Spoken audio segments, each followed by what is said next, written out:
Ba-da-bum, da-da-da-dum, da-da-da-da-da-da, da-dee-da-da.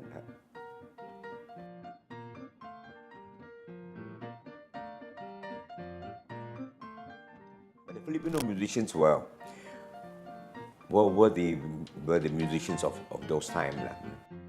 The Filipinos, because of their background, because the Philippines was under American rule for many years, and because of the American influence, the Filipinos that came to Singapore to work and live, they were all Western trained, and they were all in the jazz. So most of the jazz musicians were Filipino. All the Solianos are into jazz. The Darias, who are the cousin, the other Daria was a cousin of Solianos. So they were all related, and they all fluent in jazz and classics too, because their parents probably played classic as well. While we are listening to the kind of local jazz, in the States, sort of, it was rapidly evolving with people like Miles Davis, Chet Baker, and we get a chance to learn from them. You know how we learn from them?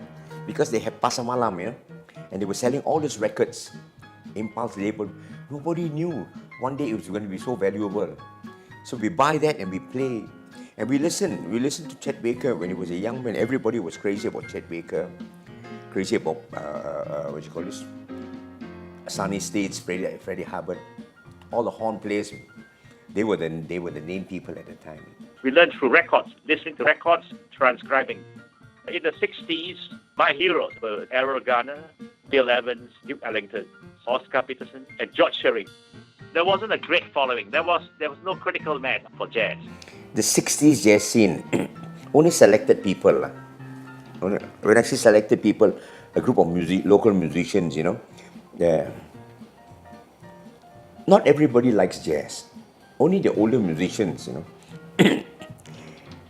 they keep to themselves, they play, and then if we want to play, we mix around with them and hang around with them.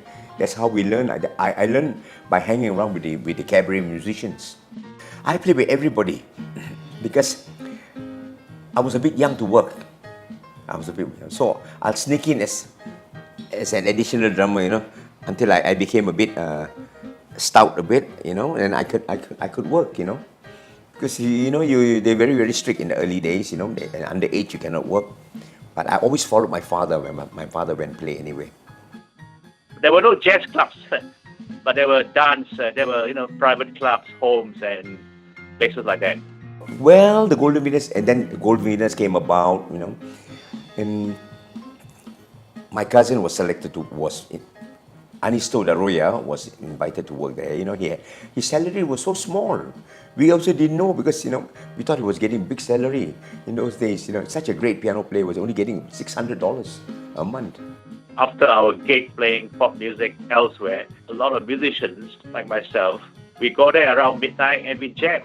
He would take off and then he would just sit down and then we all jam. Luis Soliano was drumming, the late Rufy was playing, Billy Martinez.